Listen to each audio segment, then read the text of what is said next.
Listen carefully for the next few minutes because I want to suggest something simple and disturbing. What you call time is not neutral. It is not just clocks, calendars, and seconds slipping away.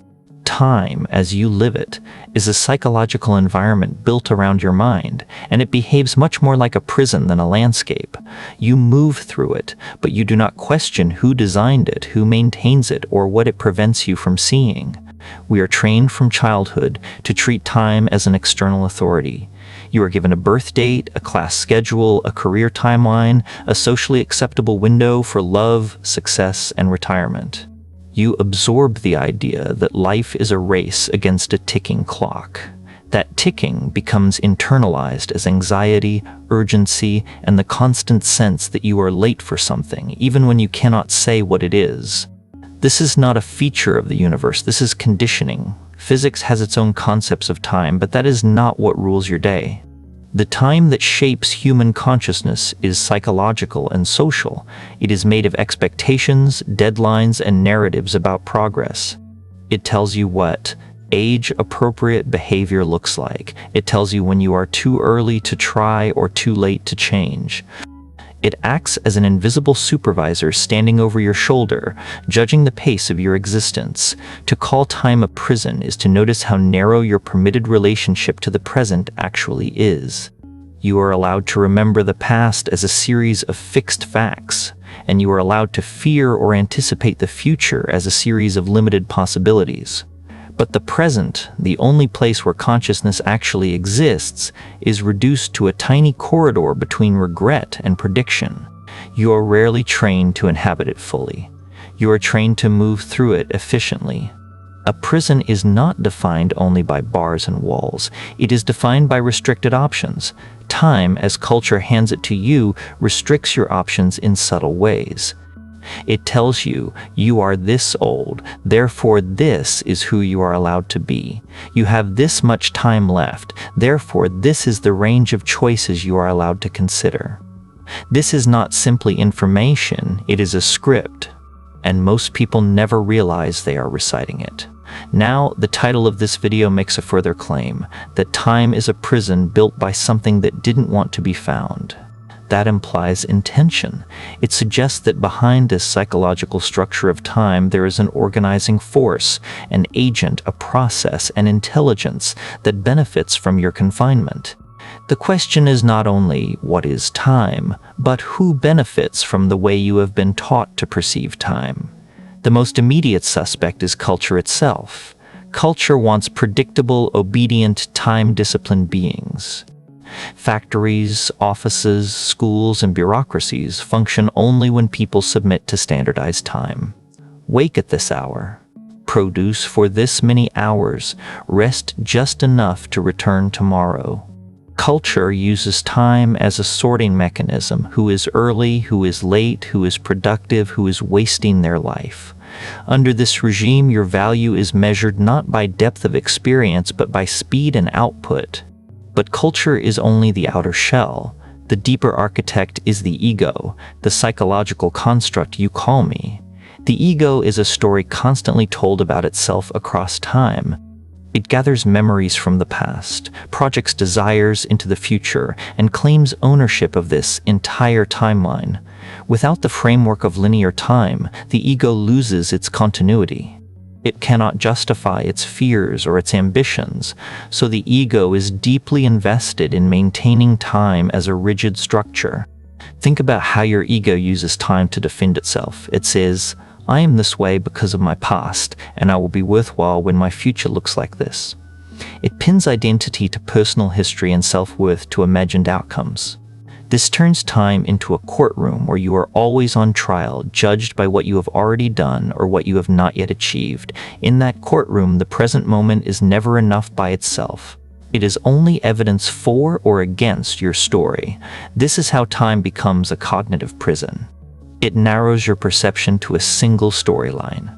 You are encouraged to see your life as a straight line moving from point A to point B. Deviations from the script are labeled mistakes, failures, or wasted years. But nature does not move in straight lines, it moves in cycles, layers, and networks. The insistence on a straight-line narrative is not a reflection of reality, it is a reflection of institutional needs and egoic fear. Now, what does it mean that this prison was built by something that doesn't want to be found? Notice how difficult it is to look directly at your own attention. The moment you try to observe the observer, it seems to slip away. The mind circles itself in loops. This something is not a person hiding behind a curtain. It is a configuration of processes, cultural, biological, psychological, that maintain themselves by keeping you busy in time. One of the easiest ways to keep a mind from looking too deeply is to keep it preoccupied with what's next. Constant planning, constant comparison, constant projection into the future. When your awareness is hooked into the next notification, the next milestone, the next crisis, it never settles long enough to ask, what is this awareness itself? Who is the one moving through all these moments?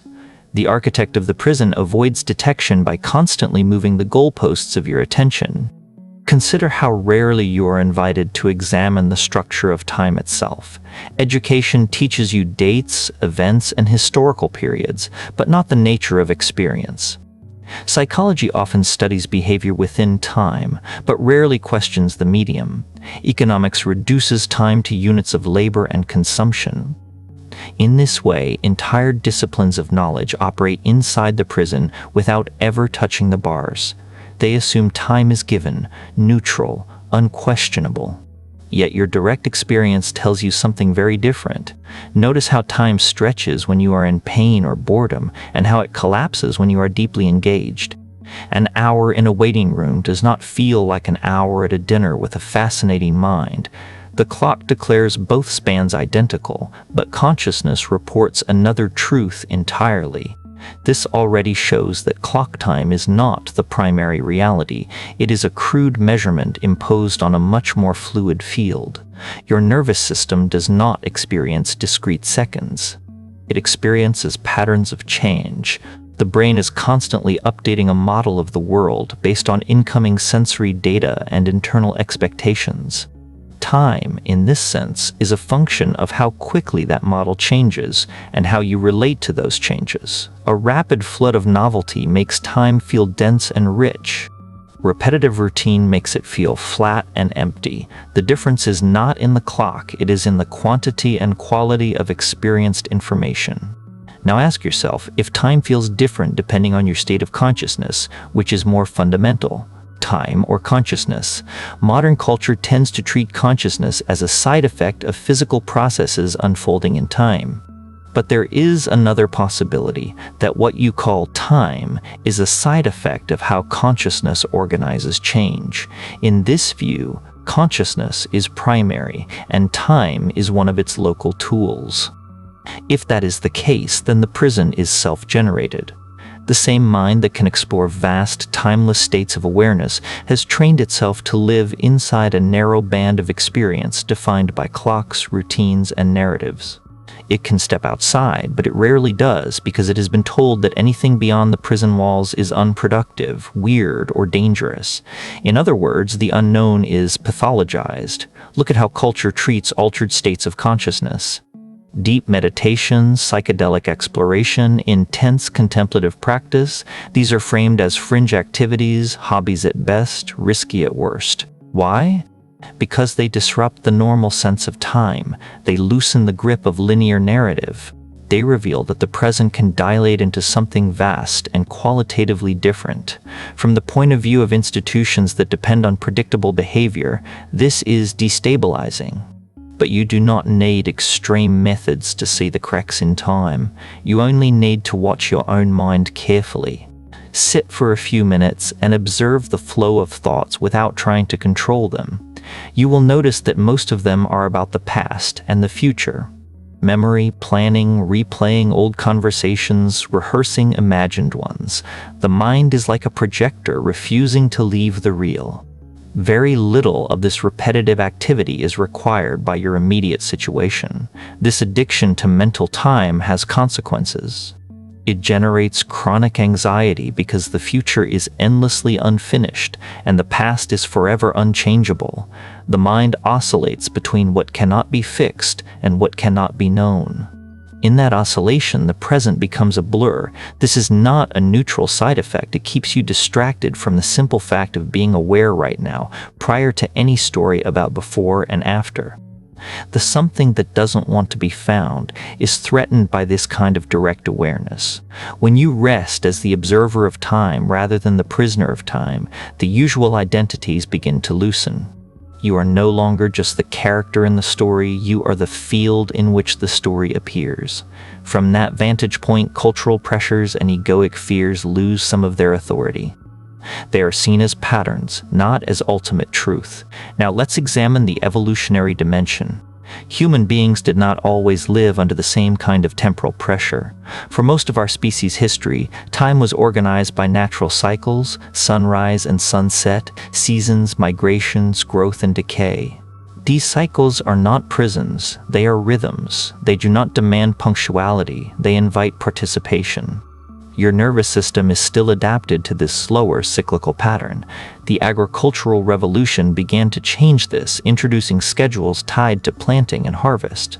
Still, the rhythm remained seasonal and local. It was the Industrial Revolution that truly weaponized time.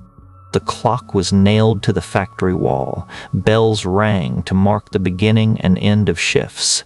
People were paid by the hour. Time became a currency, and wasting it became a moral failure. This is the historical moment when time became a tool of large-scale control. Today, digital technology has compressed time even further. Notifications collapse distance. Global markets operate almost continuously. Social media produces a sense of real-time participation in events everywhere. You are not only expected to be on time, you are expected to be always available, always responsive, always up to date. The prison of time has become portable. It fits in your pocket and vibrates when you are falling behind. Psychologically, this produces a constant low-level emergency. You feel as if you are perpetually catching up with information, with trends, with the lives of others. This gives the illusion of connection while eroding depth. There is no space for extended, undistracted attention. Without that space, real introspection becomes rare, and without introspection, the architect of the prison remains unseen. So, how do you begin to see it? The first step is conceptual. You have to admit that time, as you experience it, is not a fixed feature of the universe, but a constructed environment. This does not mean clocks stop working. It means their psychological authority can be questioned. You can still meet deadlines without treating them as verdicts on your worth. You can still plan for the future without living entirely in it. The second step is observational. Deliberately notice how your sense of time changes with your state of mind. Track how time feels when you are anxious, bored, focused, or curious. Do this not as a vague impression, but as an experiment. You will quickly see that time is not one thing. It bends according to attention, emotional tone, and the novelty of experience. This already cracks the illusion of a single, rigid prison. The third step is experiential. Create small zones in your life where you deliberately step out of the usual temporal script. This might mean periods with no devices, no clocks, and no external demands. Time set aside not for productivity or distraction, but for simple awareness. In those intervals, you are not trying to achieve anything. You are investigating what consciousness is when it is not chasing the next moment. You may find that in these small experiments, a different quality of time appears. Moments feel thicker, more detailed. The mind is less concerned with how long this will take and more engaged with what is actually happening. Anxiety can still arise, but it is seen as a pattern moving through awareness rather than a command. In that seeing, the imaginary walls of the prison become more transparent. As this perspective stabilizes, an important shift occurs. You stop identifying completely with your personal timeline. You still remember and plan, but you no longer treat your past as a fixed sentence or your future as a looming judge. Instead, you recognize that both are mental constructions arising in the present. Even memory is not a replay, it is a reconstruction, influenced by your current state.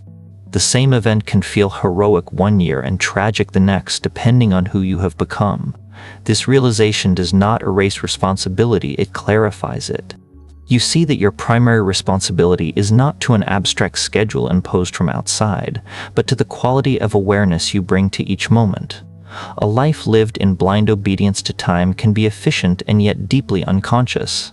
A life lived with awareness of time's constructed nature can appear ordinary from the outside, yet be internally rich and free. Now let's return to the idea that something did not want to be found. What precisely is hiding? At one level, it is the ego's need for control, which depends on predicting and managing the future. At another level, it is the collective machinery of culture, which depends on keeping individuals synchronized and compliant. But at the deepest level, what is hiding is the nature of consciousness itself, its capacity to exist prior to any particular story of time.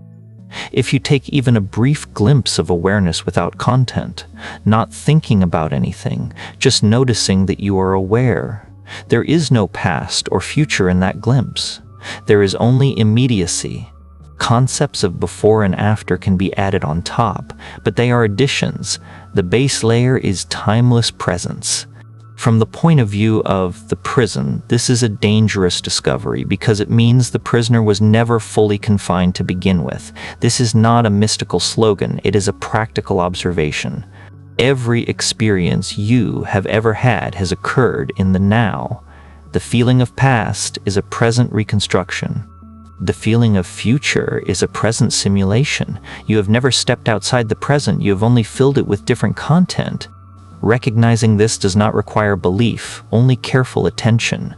When that recognition deepens, the authority of time begins to erode. Deadlines still exist, but they cease to define your being. Aging still occurs, but it is seen as a transformation of form within a field that is not itself aging. Loss still hurts, but the hurt is held within a wider awareness that is not shattered by it. This is not an escape from reality, it is a more accurate relationship to it. The prison of time is maintained by unexamined assumptions. I am my history, I am my plans. I am running out of time. When those assumptions are believed absolutely, you will live in fear and comparison. When they are questioned, something else becomes possible.